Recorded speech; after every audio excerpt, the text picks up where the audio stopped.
Hi, I'm Carol Jurgensen Sheets, aka Carol the Coach, and I'm a life skills strategist.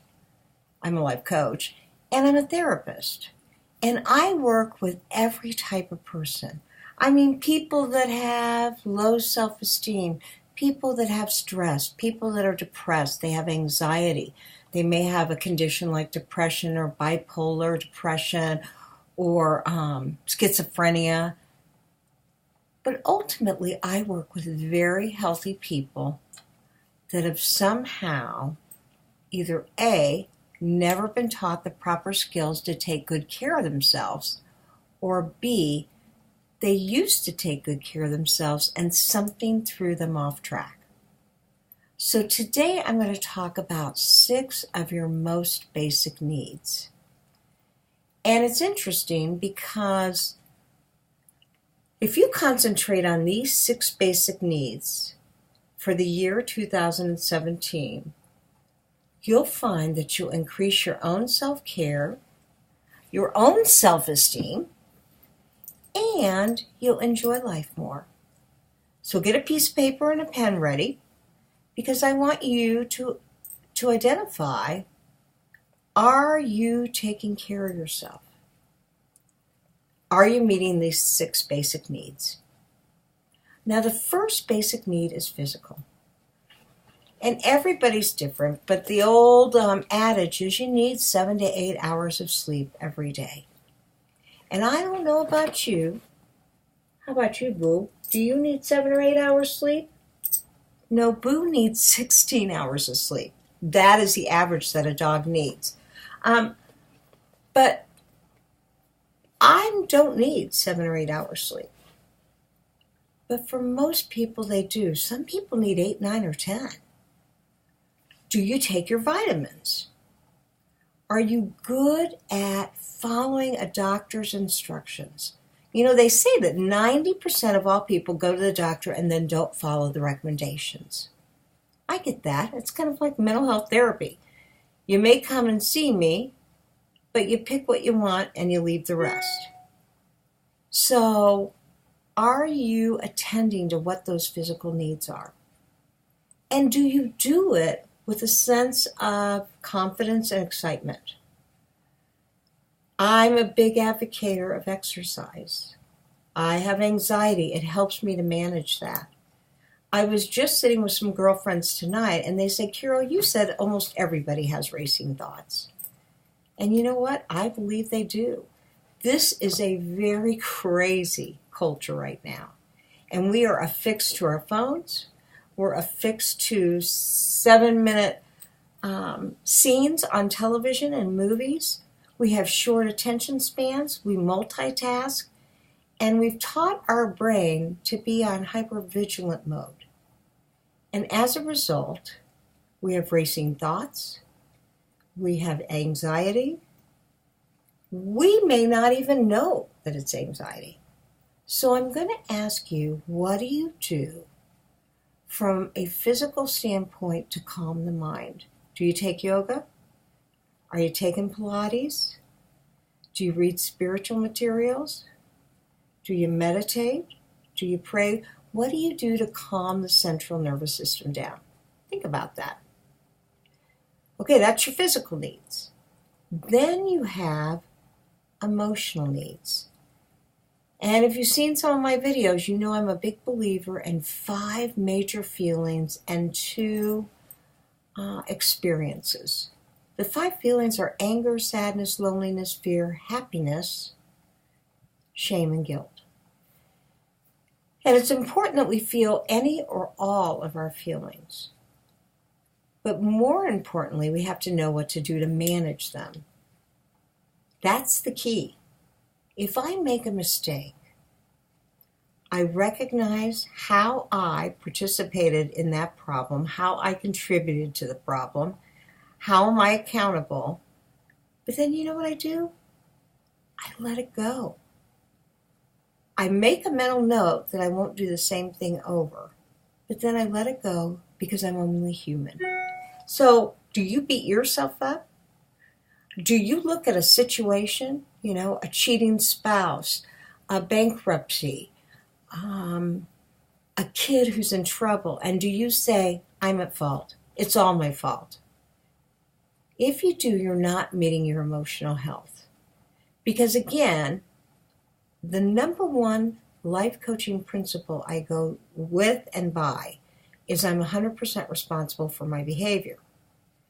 At the same time, what I know to be true is that I have to commit to not contributing to that in the same way again and move on. Do you move on? Do you write out your feelings? If you externalize them, you're going to feel better. Do you share them? Do you share your feelings with others? A lot of people have a tendency to hold everything in and not share with other people. And I got to tell you, if you don't share them with safe people, you're probably not going to be able to release them, or as I call, surrender to them. So do you do that? After that, I'm going to ask you, do you meet your social needs? Do you have people in your corner? Do you have people that get you? Do you go out with people? Do you have fun? I had a kid today. Well, he wasn't a kid. He was 21. And he said, I don't know how to have fun. He was a cutter. And he said, I think that if I could have fun, I wouldn't cut. But what I do is I numb out, and then I cut to feel again. What do you do that's the equivalent of cutting? Do you overeat? Do you overwork? Do you overdrink? Do you smoke cigarettes? Do you use drugs? Do you sleep all the time? Are you managing your feelings? And more than that, are you socially able to reach out for help and receive? Good mental health means not only giving, which of course is one of the keys to life, but it's also about receiving. And to do that, you have to be social. A church group, a synagogue, a fellowship, a 12-step group, a neighborhood group, parents without partners, mothers of preschoolers, sororities. What do you do that connects you to other people? Because connection is essential to good mental health. Okay, so we've talked about physical, we've talked about emotional, we've talked about social. How about intellectual? Are you able to stimulate yourself? Do you read? Do you listen to podcasts? Do you watch documentaries? Do you do crossword puzzles? Jigsaw puzzles. What do you do to keep the brain stimulated? It's imperative to good mental health. Have you wanted to go back to college but you thought you were too old? Have you wanted to go back to school and you thought you didn't have enough money? Could you take a course and audit it so that you don't have to pay as much? Could you go to the School of Metaphysics and ask for tuition reimbursement or a scholarship? The second coaching principle that I totally advocate for is go in for the big ask. When you got social skills and you're working on intellectual needs, go in and go for the big ask. Okay, we've got 2 more needs that I want to identify. The 5th one is spiritual. How do you meet those spiritual needs?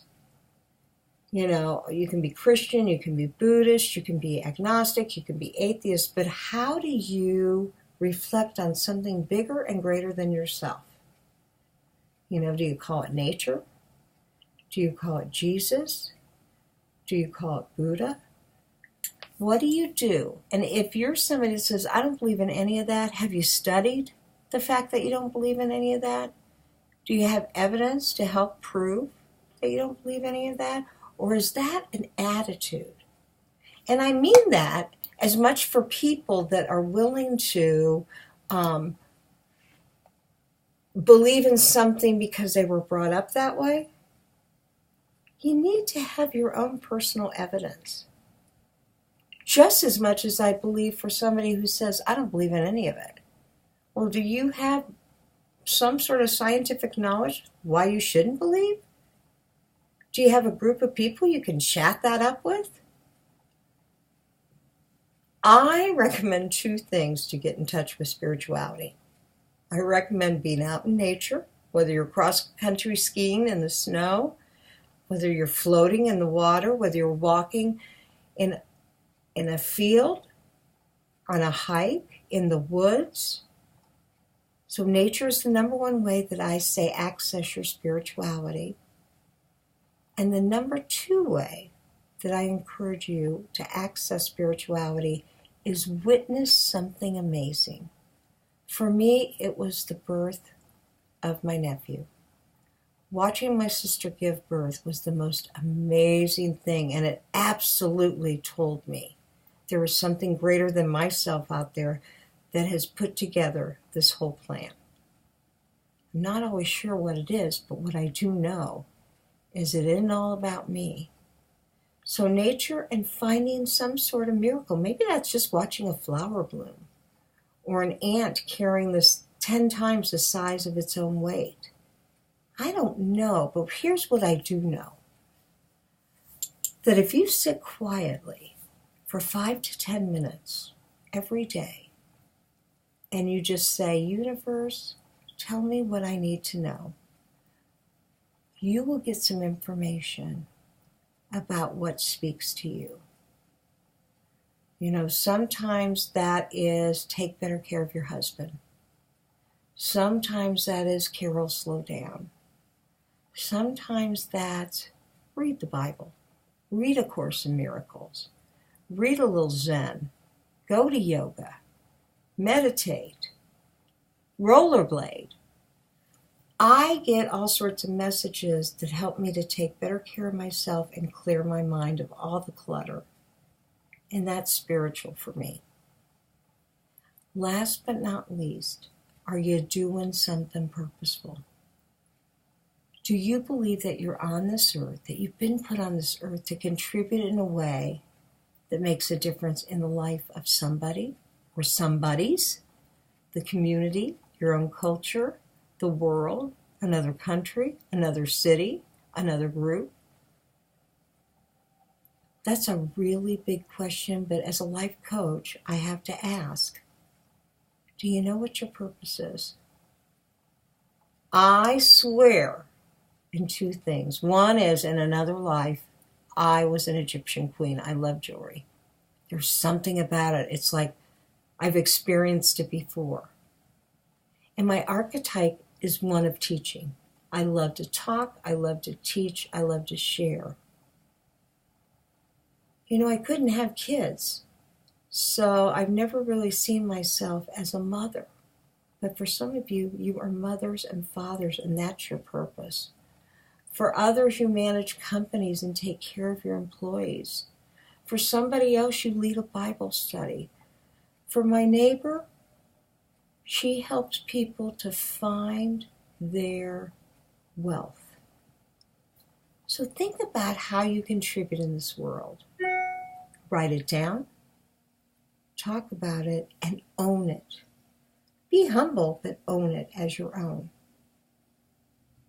And when you do those 5 things, when you physically, emotionally, intellectually, socially, and spiritually reach out to the world, take care of yourself, you'll be more in touch with your purpose. So right now, my purpose is to love on my puppy. And Boo and I would like to bid you good night. And sometimes that's the only thing that makes me feel really happy this late at night when Mommy's tired, huh, Boo? Yeah. All right, it can be as simple as just hugging a puppy. I hope you'll come back and look at more videos that remind you to take care of yourself. And just remember, life doesn't have to be hard. It can be as easy as petting a puppy. You have a great week, and I'll catch you more for Carol the Coach. Thanks for listening.